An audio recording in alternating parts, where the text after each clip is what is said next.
Muitas vezes a gente tem uma certa dificuldade de entender o que é coragem. Mesmo porque coragem, ela é quando a gente tem a clareza de um objetivo e nós acreditamos no nosso potencial, na nossa capacidade de realizar aquele objetivo. E eu vejo que a gente vive muitas vezes na nossa sociedade com uma certa falta de objetivo ou com objetivos falsos. Objetivos que não vão levar aquilo que a gente quer. Ou muitas vezes utopias, que eu quero coisas que estão muito longe da minha própria capacidade, dos meus próprios recursos, né? E isso nos deixa preso. Então, esse livro, na verdade, é um momento no qual eu tento transmitir um pouco o que é felicidade. Reconhecer um pouco quais são os nossos próprios recursos, de que forma que a gente pode obter eles. E mostrar que a gente pode e deve acreditar na gente mesmo, né? E é uma das chaves que existe para que a gente possa estar bem. Isso é um aspecto extremamente importante. A gente não pode criar uma dependência de alguém, dependência de algo. A gente pode pedir ajuda, a gente pode se relacionar positivamente com todos. Porém, tem uma parte muito importante que é a gente acreditar na gente mesmo, né? No budismo a gente diz que, da mesma forma como nós devemos ter fé, o que a gente diz que é Buda, Dharma e Sangha, que é aquele que nos guia no caminho, o próprio caminho espiritual, a companhia espiritual no nosso caminho, nós devemos também ter fé em nós mesmos. Mas para ter fé em nós mesmos, nós precisamos reconhecer o nosso potencial. Coragem, ela vem exatamente do fato de ter clareza sobre quais são os recursos e acreditar nos recursos que eu tenho para obter o objetivo que eu quero, né? Então, isso é um aspecto que é muito importante, porque hoje em dia muitas vezes acaba-se vivendo a vida simplesmente para sobreviver, sem ter o cuidado de ter um objetivo, sem ter a clareza do que eu quero fazer com essa vida, com os meus dias, com os momentos que eu vivo, né? Eu segui um processo de estudo no monastério, na Índia, processo de estudo bastante elaborado, acadêmico sobre o budismo há muitos e muitos anos. Passei 12 anos lá, depois continuei ainda estudando sobre isso, e sempre estudei de uma forma tradicional, que é bem diferente da forma como, na verdade, acaba se transmitindo muitas vezes o budismo aqui no Ocidente, muito diferente da forma como eu ensino também, né? E para mim uma das coisas mais preciosas é poder adaptar o conhecimento, a experiência, para a mentalidade e a capacidade das pessoas que estão à minha frente, né? E aquilo que eu sempre vi é que onde traz um grande benefício quando funciona é quando existe um contato entre a pessoa que está falando, nesse caso muitas vezes é o meu caso, e as outras pessoas, existe um contato de coração, onde a gente consegue se abrir de verdade, né? Isso é uma das razões pelas quais eu praticamente nunca preparei nenhuma palestra, ou quando eu tenho que dar um curso, raramente eu fui preparar alguma coisa, sobre o que eu vou falar, como que vai ser. Eu sempre tenho um título, um assunto, ou muitas vezes nem tenho um assunto específico. E é o momento, aquilo que vem da intuição, a troca que ocorre com as pessoas que estão naquele momento lá também, né? E até hoje o resultado disso tem sido muito bom. Então, essa facilidade que se desenvolveu nesses anos de poder compartilhar com as pessoas é algo que para mim me traz uma grande alegria. E foi através disso, na verdade, que começou-se também a fazer o conceito de livros, porque vem do próprio fato de, muito bem, ter esses momentos preciosos e como que a gente pode disponibilizar isso depois para um número maior de pessoas, né? Então disso vem através do fato de pegar uma palestra, um ensinamento, poder estar transcrevendo, revendo o texto depois, claro.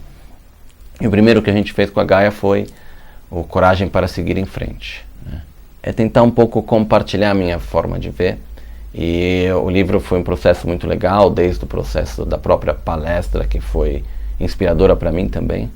E isso levou depois a todo o processo de pegar aquilo que antes foi uma coisa mais coloquial, de uma certa maneira, e colocar em palavras, mantendo a espontaneidade. Quando a gente fez o livro, a gente teve cuidado também de colocar fotos. Eu acredito que isso é importante, primeiro porque as fotos que estão no livro não são fotos escolhidas de um banco de imagens que a gente foi atrás, mas na verdade são fotos que têm um significado, que contam uma história por detrás, né? Aí depois também foi colocado algumas poesias. Essas poesias, na verdade, eu nunca fui de escrever poesia na minha vida direito. Certa vez fui à montanha, onde vi uma águia voar. Era belo, muito belo, como a mente ao despertar. Mas a mente que é desperta não se pode comparar, pois a águia é livre, mas só livre para voar, e a mente desperta para todos os fenômenos detalhar. Na montanha vi o céu, que é grande de espantar, mas não é tão espaçoso como a mente ao despertar. Certa vez fui à montanha e comecei a procurar algo belo como a mente que conseguiu se despertar.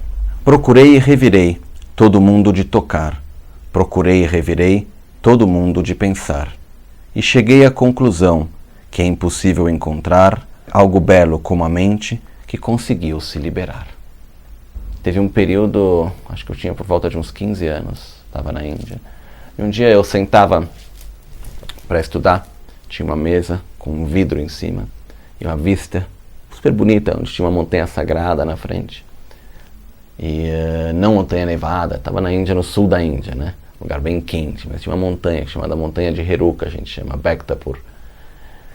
E eu estava lá um dia olhando para aquela montanha, assim, e de repente começaram a me vir versos, né?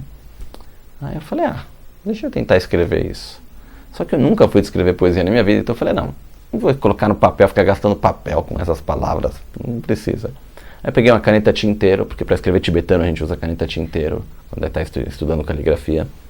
Peguei a caneta tinteiro e comecei a escrever no vidro com a caneta tinteiro. Aí quando eu terminei de escrever, aí eu olhei e falei, até que não está tão ruim assim, né? Aí muito bem, eu vou transcrever para o papel. Aí eu coloquei no papel.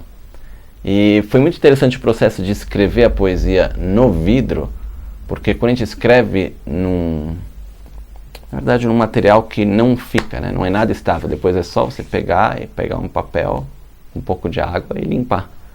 Então, tirava aquele peso de estar escrevendo uma coisa que fica escrita de uma certa maneira, né?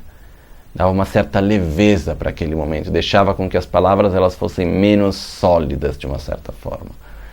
E assim foi fazendo que cada dia eu sentava, antes de eu estudar as outras coisas que eu tinha que fazer, eu escrevia uma poesia. Não adianta ler 1000 livros e deles nada retirar, ou aprender filosofia e dela nada praticar. Ouça bem esses conselhos, que a você eu vou contar. Mesmo que aprenda poucas coisas, consiga estas praticar. Pois a teoria sem a prática é como não fazer e apenas falar. Com a teoria entendida, precisa-se praticar, pois é na prática que os ensinamentos na mente vão entrar e lá continuar até o tempo acabar. Esse durou mais ou menos um mês, né? Acho que nesse mês eu devo ter escrito umas 40 poesias, alguma coisa assim. A gente selecionou algumas das melhores para colocar nesse livro também, que ao mesmo tempo é algo bastante íntimo, porque essas poesias elas são, na verdade, momentos meus, sentimentos, pensamentos bastante profundos de uma certa forma, né? E eu, pelo fato de não ser um poeta e nunca ter escrito poesia de verdade, assim, não é uma coisa para mim, ter colocado isso publicamente foi uma coisa também de me abrir bastante de uma certa maneira, né? Então, mas ao mesmo tempo eu sempre acredito que aquilo que eu tenho, aquilo que é as minhas experiências, eu coloco à disposição com maior alegria. Eu não vejo nenhum problema de, não, será que uma pessoa vai achar isso, aquilo? Certa vez ouvi uma coisa, mas não quis acreditar. Tudo acaba, tudo morre e para sempre vai mudar. Disso precisamos sempre nos lembrar, pois a mente é estranha e sofre ao acabar. Devemos sempre nos lembrar que a única permanência é que tudo vai mudar.